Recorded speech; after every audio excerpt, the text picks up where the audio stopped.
Vamos lá, pessoal? Muito bom dia a todos, muito bom dia nesse domingão. Hoje dia 13, né? O dia 12, dia 13. 13 de dezembro, acho que agora a conexão ficou melhor. Queria saber de vocês, se vocês estão nos ouvindo. Vargas Fê está sempre conosco, muito obrigado aí pelo carinho. Bom dia, Beatriz Conduru, querida amiga. Dr. Everton, meu grande abraço para você. Tata Caldas, Daniela Scanoni, muito bom dia. Perfeito, pessoal. Dá para perceber que está todo mundo aí. Fico muito feliz. Sei que é um domingo de manhã, é mais complicado, né, de nós termos um quórum bastante razoável. Mas, de qualquer maneira, o que importa é nós deixarmos aí o nosso recado para vocês, né, pessoal? Eu estou muito feliz com essa receptividade de todos, né? Os 4 primeiros artigos foram muito bem dialogados, né, trabalhados com vocês, e agora nós vamos dar continuidade então a cada um desses dispositivos, e dentro do possível, pessoal, eu vou fazer, como eu disse a vocês, eu vou fazer 2, 3 dispositivos numa tacada só. Hoje, por exemplo, o meu tempo está bem curto mesmo, e eu vou falar somente do artigo 5º, né, mas com a semana, se Deus quiser, nós vamos aproveitar. E eu tenho certeza que até sexta-feira, né, dia 18, se eu não me engano, é dia 18 isso, até sexta-feira nós terminamos toda a parte relacionada às normas fundamentais, né, do novo Código de Processo Civil. Beleza? Vamos começar, pessoal? Vamos lá, firmes? Eu estou muito feliz mesmo, muito contente. Vamos trabalhar então esse artigo 5º, pessoal, tá certo? O artigo 5º, ele trata da chamada boa-fé processual. Então eu sei que alguns amigos estão anotando, né? Alguns amigos estão fazendo algumas anotações relacionadas inclusive a alguns entendimentos jurisprudenciais que eu passo para vocês por aqui.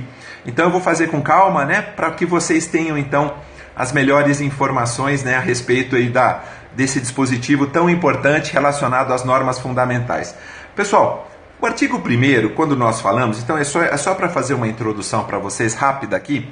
Quando nós falamos do artigo 1º, eu já deixei muito evidenciado para vocês o seguinte, eu disse assim, olha, pessoal, nós estamos diante de um Código de Processo Civil que tem como essência, né, que traz como essência a valorização do comando constitucional. Ou seja, nós estamos diante do chamado modelo constitucional do direito processual civil. Isso é muito importante porque isso nos dita as regras, né, para a compreensão de todos os demais dispositivos. Ou seja, nós olharmos para o nosso texto processual civil, que entrará em vigência em março do ano que vem, sob a luz da Constituição Federal. Já no artigo 2º, nós trabalhamos um pouquinho o quê? Nós trabalhamos a necessidade, né, de ratificação, de confirmação pela legislação infraconstitucional do princípio infraconstitucional, da iniciativa, princípio da inércia, princípio dispositivo, também em paralelo, né, com o chamado princípio do impulso oficial. O novo legislador ele optou por colocar num artigo só, no artigo 2º, aquilo que hoje nós temos no artigo 2º e no 262, dizendo, olha, o Estado precisa ser provocado para que ele tome as suas atitudes, para que ele dê andamento ao feito, e obviamente, né, que depois de provocado, cabe a ele o impulso oficial. Nós ressaltamos, inclusive, algumas condutas que podem ser adotadas pelo juiz de ofício, mas eu até mencionei para vocês o artigo 989, por exemplo, do CPC vigente, né? O artigo 989, que autoriza justamente que nós tenhamos a abertura de inventário de ofício. Esse artigo não é repetido no novo Código de Processo Civil. Então, o primeiro falou da valorização das normas constitucionais, o segundo fala de princípios infraconstitucionais relacionados à movimentação do Estado, ou seja, a parte buscando o judiciário, em algumas situações o próprio judiciário agindo de ofício, mas depois que o judiciário for buscado, cabendo a ele o impulso oficial. Beleza, pessoal? Esses foram os 2 primeiros artigos. Posteriormente, né, eu falei do 3º, obviamente, e do 4º, e no 3º nós fizemos aquela ressalva em se tratando, é claro, de uma repetição de um dispositivo constitucional, né? O artigo 3º do novo CPC repete o 5º inciso 35 da Constituição Federal. Isso é muito importante, dizendo o seguinte, que nenhuma lesão ou ameaça a algum direito será excluída do Poder Judiciário. Nenhuma lesão ou ameaça na Constituição Federal. No novo CPC, inverte, é nenhuma ameaça ou lesão. e eu até fiz questão de dizer para vocês que essa foi a opção do novo legislador, para que a gente pudesse também dar uma outra feição à chamada tutela provisória, né? Que é dividida entre tutela de urgência e tutela de evidência. Também disse a vocês que no próprio artigo 3º do novo CPC, nós temos o reconhecimento expresso da arbitragem, né? A arbitragem podendo ser utilizada na forma da lei. Lembrem-se, amigos que estão anotando, vale a pena.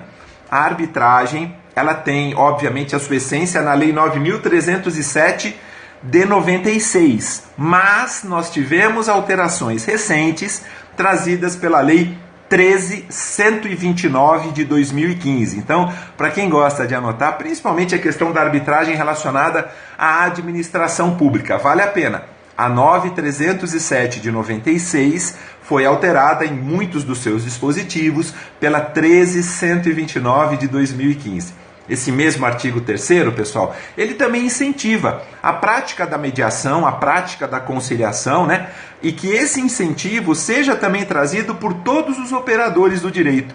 O ideal é que nós, sempre que possível, tenhamos a conciliação e a mediação aplicadas, né, na prática, como, obviamente, um mecanismo, né, de composição, de solução composta, né, de todos os conflitos, tá certo? E por último, nós falamos do artigo 4º, eu estou apenas fazendo um resumo, né, uma resenha rápida daquilo que nós já vimos até agora. O artigo 4º foi o nosso último periscópio, onde nós falamos então do chamado princípio da duração razoável do processo. Foi bem legal, né, porque nós fizemos uma incursão constitucional, nós falamos um pouquinho também do direito estrangeiro, né, do direito comparado. Eu gostei bastante, acho que foi bem aproveitado, porque nós não falamos só da duração razoável, nós falamos também que o artigo 4º falava do princípio da duração razoável do processo, não é mesmo? Não só da duração razoável do processo, mas da primazia do julgamento de mérito e, por fim, também da atividade satisfativa. Ou seja, o artigo 4º, pessoal, que foi o último que nós vimos, traz 3 princípios ao seu redor: duração razoável do processo, primazia do julgamento de mérito e, por fim, não se esqueçam, meus queridos amigos, né? Por fim, a chamada efetividade processual, porque o artigo 4º fala que a duração razoável do processo tem que ser, é claro, o norte. Julgar o mérito tem que ser o norte acima de tudo, mas dentro de uma efetividade processual. Não adianta nada eu falar em duração razoável do processo, não adianta nada eu falar que o mérito tem que ser analisado se eu não conseguir concretizar todo aquele resultado espelhado pelo Poder Judiciário. Basicamente foi isso, né, meus amigos? Os 4 primeiros artigos, né, foi sobre isso que nós falamos e agora é hora de nós abordarmos o 5º. Então vamos lá, vamos respirar um pouquinho, né? Foi bom esse resumo, aí a galera toda que não teve a oportunidade de nos ouvir, né, acabou agora lembrando um pouquinho, então, daquilo que nós falamos nos artigos 1º a 4º, e o pessoal, os amigos que estavam presentes conosco, então reforçando mais ainda essa nossa ideia, né, esse nosso entendimento sobre esses dispositivos legais. Perfeito? Vamos lá, pessoal, vamos para o 5º então, tá? Nós vamos falar então, o 5º ele traz como essência o chamado princípio da boa-fé processual, pessoal. E quando a gente fala de princípio da boa-fé processual, é importante a gente destacar que nós estamos falando de boa-fé como norma de conduta. Essa expressão é muito utilizada pela doutrina. Aí vocês vão falar, poxa, Maurício, mas eu tenho que partir do pressuposto, não é? E essa que é a grande realidade, eu tenho que partir do pressuposto de que todo mundo que vem a juízo vem de boa fé. A gente parte desse pressuposto, né, de que os sujeitos processuais devem comportar-se de acordo com a boa fé, e falamos da boa-fé como norma de conduta, traduzindo o que a doutrina chama de boa-fé objetiva. Então, o raciocínio inserido no artigo 5º é justamente esse, porque ele diz assim, olha, aquele que de qualquer forma participa do processo deve comportar-se de acordo com a boa-fé. Então, dentro dessas generalidades, né, que envolvem o artigo 5º, esse seria o nosso primeiro tópico, tá bom? Nossa primeira parte, né, da discussão desse artigo 5º, a ideia é dizer o seguinte: todos que participam do processo devem comportar-se de acordo com a boa-fé. Isso significa dizer o quê? Quando eu falo todos, pessoal, eu digo autor, eu digo réu, eu digo terceiro interveniente, eu digo MP agindo de boa fé, eu digo juiz agindo de boa fé, e aqui eu falo todos, né? O juiz de direito, o juiz federal, o juiz do trabalho, todos, sem exceção. Então a ideia, pessoal, é de que essa boa fé seja efetivamente uma norma de conduta. Nós precisamos partir do pressuposto de que quando o autor busca o Poder Judiciário, ele busca trazendo na sua inicial fatos que nós entendamos como verdadeiros, como concretos, como efetivos. O réu, quando traz a sua resposta na contestação, nós precisamos partir do pressuposto também que todas as teses defensivas, rebatendo aquilo que o autor alegou na inicial, todas essas teses são verdadeiras, não são criadas, não são inverídicas, não são fantasiosas, não é? Esse é um ponto de partida extremamente importante para que a gente reconheça a boa-fé. Quando um réu reconvém, ele reconvém também observando todos aqueles requisitos do hoje 315 até o 318, sem passar por cima de absolutamente nada. Mas é óbvio, isso, Beatriz Conduru, perfeita a sua colocação, é óbvio que isso está relacionado ao princípio da cooperação. A Beatriz leu as minhas palavras agora, leu o meu pensamento, né, nas minhas palavras. A minha ideia era fazer uma conexão desse artigo 5º com o próximo, né, com o artigo 6º. Porque se todos devem comportar-se de boa fé, significa dizer que todos devem cooperar para que o processo tramite sem dilações indevidas. A partir do instante em que eu percebo que um autor mente na inicial, a partir do instante em que eu vejo que o magistrado deixa o processo parado no escaninho, sem movimentação, a partir do instante em que eu vejo que um terceiro interveniente, por exemplo, numa oposição, que agora deixou de ser, né? Vocês sabem disso, deixou de ser uma modalidade de intervenção de terceiros para ser uma ação com procedimento especial. A partir do instante em que ele intervém como opoente, mas intervém simplesmente para tumultuar aquela demanda originária, nós não temos boa-fé ali prevalente. E eu vou chamar a atenção de vocês, pessoal, eu vou chamar muito a atenção. Percebam, dentro ainda estamos falando de generalidades, tá bom? Sobre o princípio da boa-fé processual. Para os amigos que estão anotando, vale a pena. Esse artigo 5º, ele é uma síntese da chamada boa-fé processual, né? Ou seja, da boa-fé objetiva. E teve como fonte de inspiração, para quem gosta de anotar ou quer anotar, aproveitar o momento, meus amigos, o Código de Processo Civil, sabe de onde? Sabem de onde?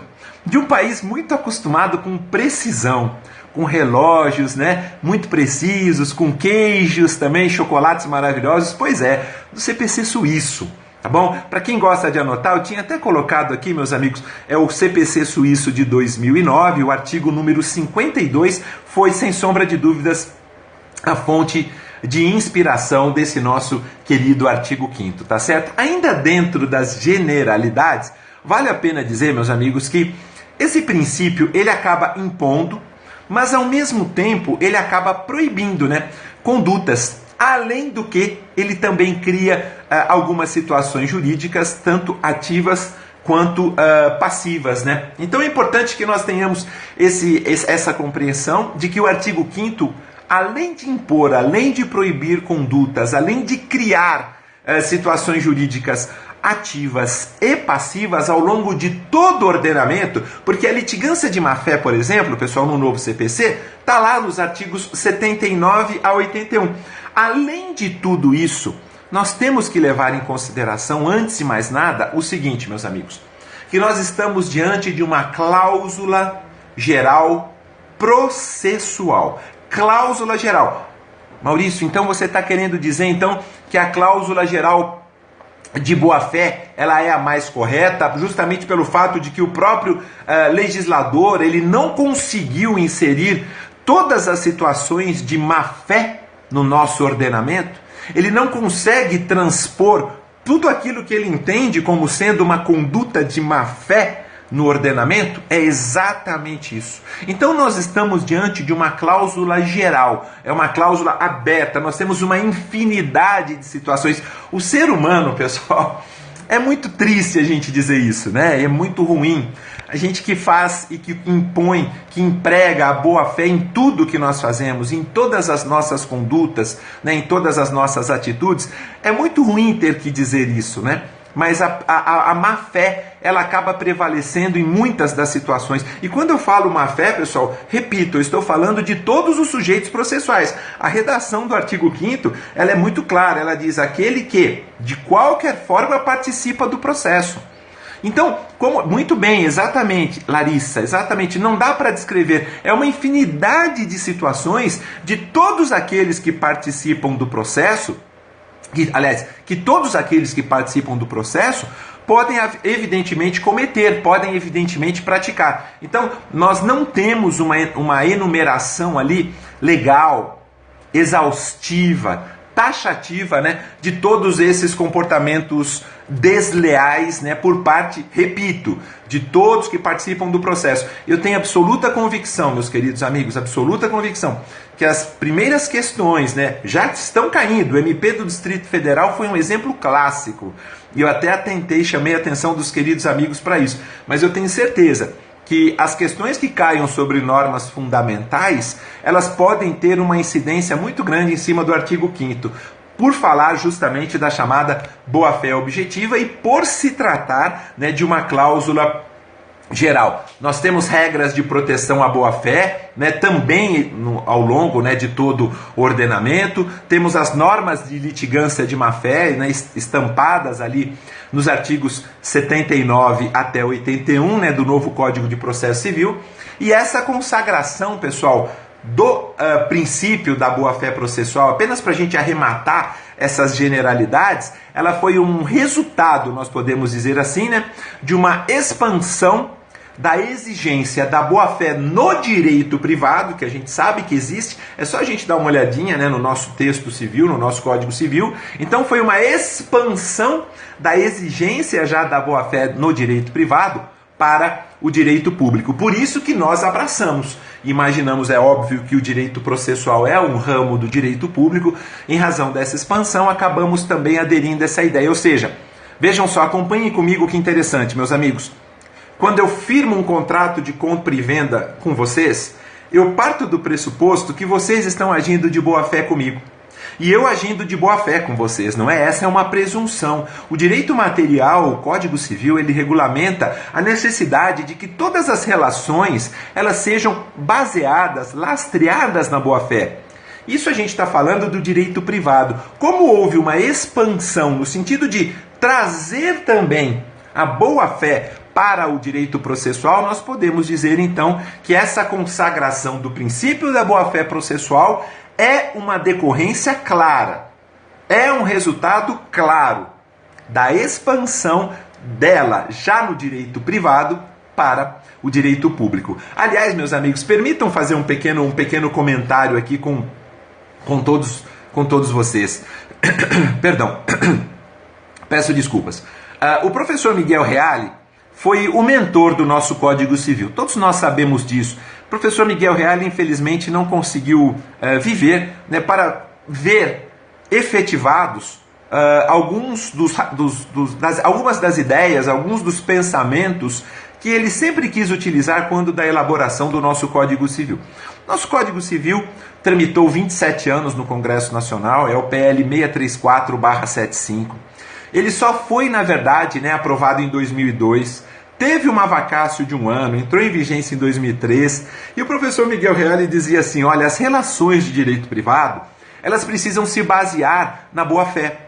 É importante que nós tenhamos essa cultura, infelizmente no nosso país, essa cultura, a cultura do jeitinho, a cultura do, deixa correr para ver o que dá, ela é uma cultura que infelizmente ainda está impregnando muitas das situações. Eu não posso generalizar, mas como juiz, pessoal, eu digo para vocês, eu vejo isso no dia a dia. Então ela realmente acaba contaminando muitas das situações relacionadas, obviamente, aí ao direito privado. E o professor Miguel Reale, ele dizia assim, é interessante porque o Código Civil de 1916, que foi elaborado em 1900, vejam só, 1900, o nosso Código Civil de 16 já falava de boa-fé, já falava de boa-fé objetiva. Aí nós viemos com um novo Código Civil que entrou em vigência quase que 100 anos depois, né? Entrou em vigência em 2003, falando de boa-fé.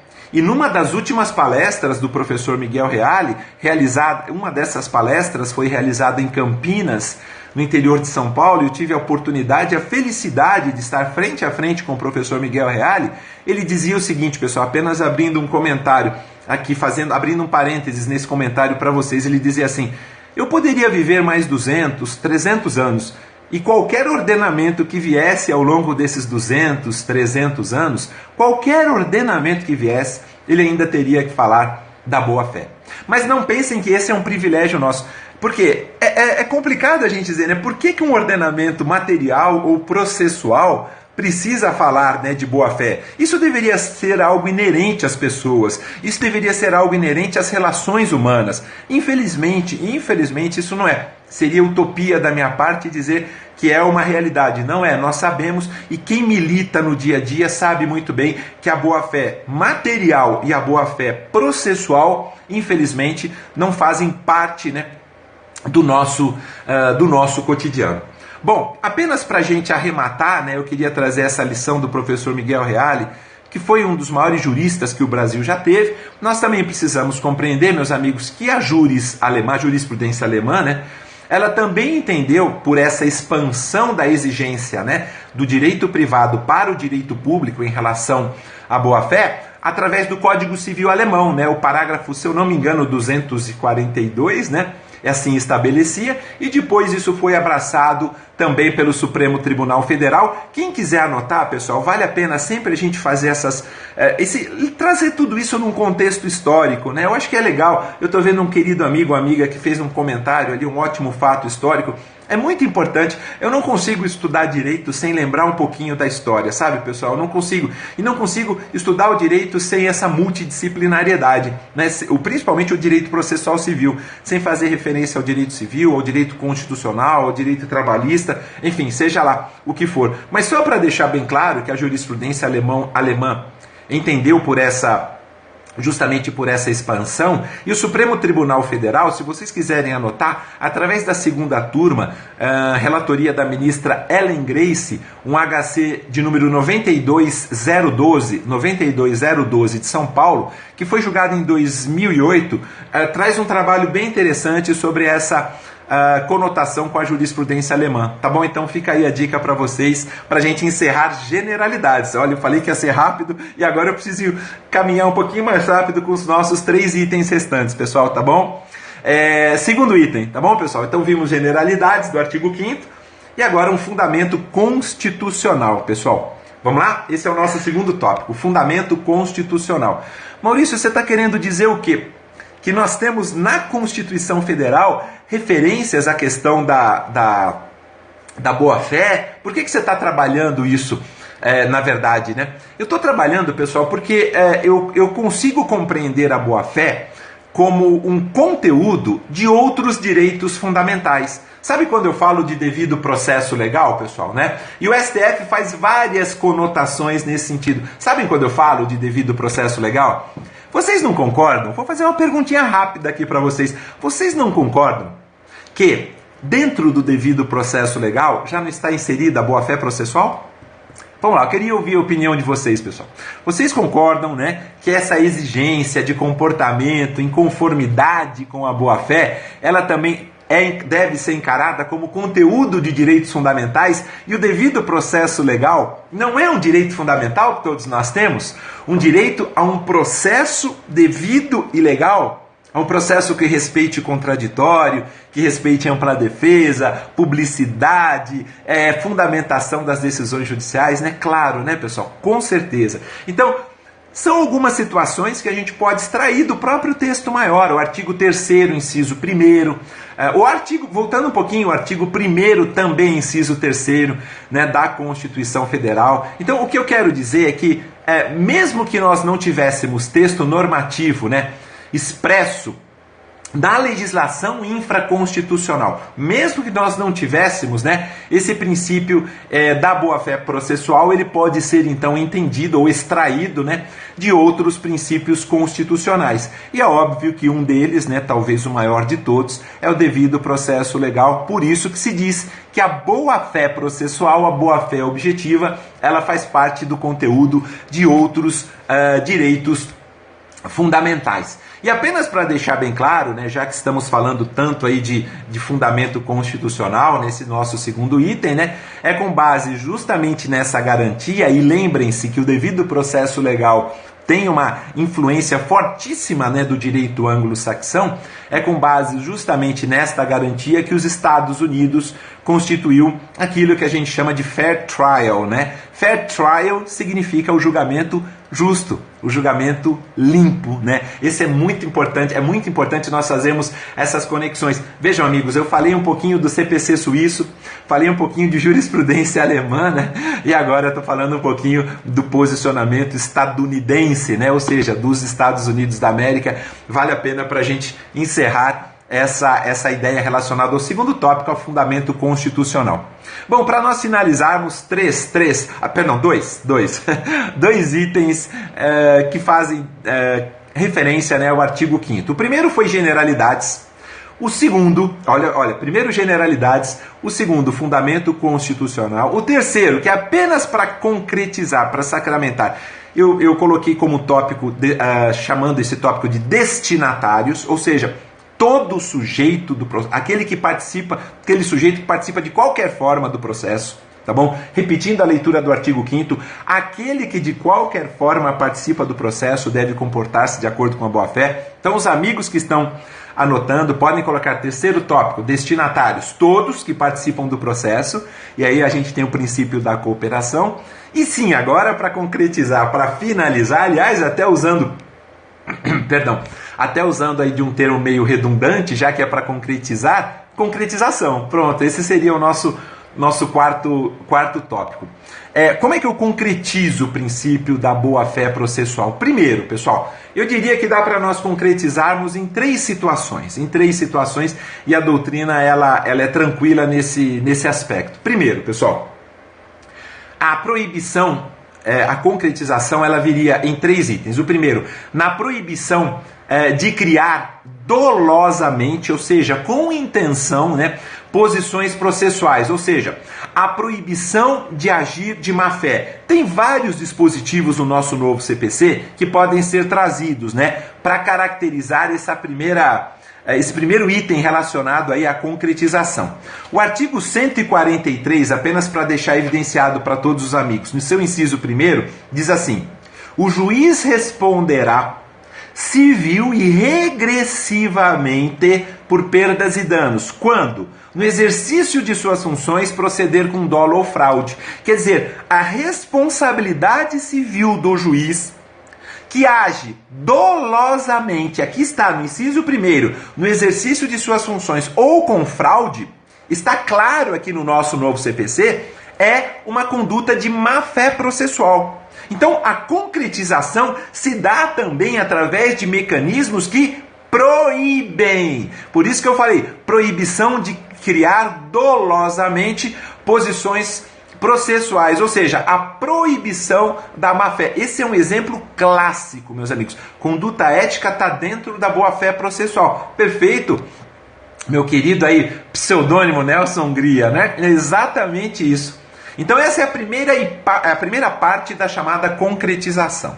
A segunda parte da concretização são situações em que nós estamos vendo de maneira concreta, né, a má-fé processual ou a boa-fé. Depende, né? Tudo vai depender, evidentemente, desses comportamentos que sejam adotados.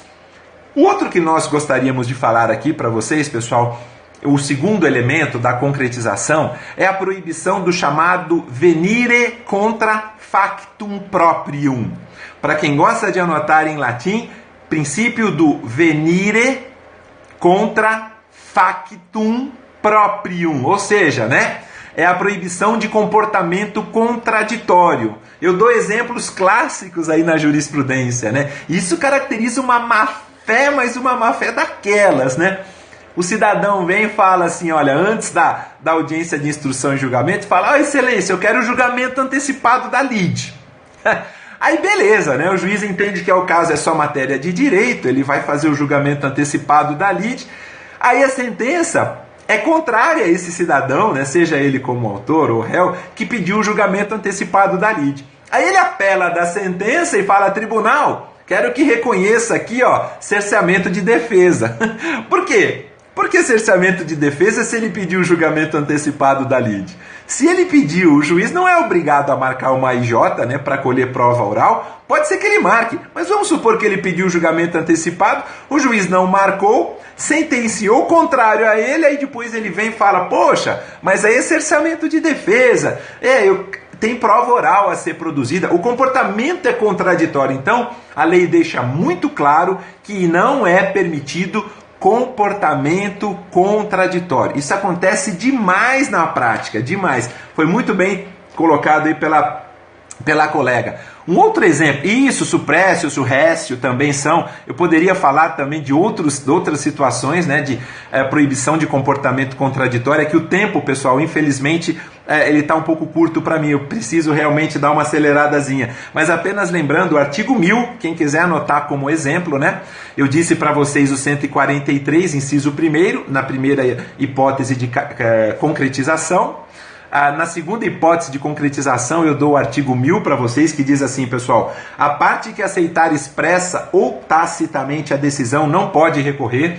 Se aceitou, é óbvio que não pode recorrer. A gente teria aí até uma preclusão lógica. Isso é uma concretização, né? Se aceitou, depois vai querer recorrer. Obviamente que nós estamos dentro de uma vedação, né, a comportamentos contraditórios. E temos um terceiro, pessoal. Um terceiro interessante também, né?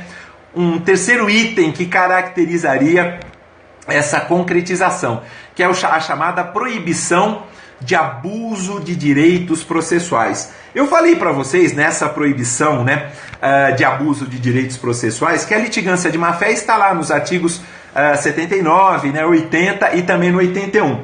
Lá no 80 a gente tem um exemplo clássico de proibição de abuso de direitos processuais no inciso 7º, que diz assim, pessoal, considera-se litigante de má-fé aquele que, quem quiser anotar, artigo 80, inciso 7º, considera-se litigante de má-fé aquele que interpuser recurso com o intuito manifestamente protelatório. Esse também é um exemplo clássico de concretização. Interpor recurso com caráter procrastinatório, meramente protelatório, é um exemplo clássico também de concretização da má-fé processual. Apenas para arrematar esse nosso último tópico, então, pessoal, concretização.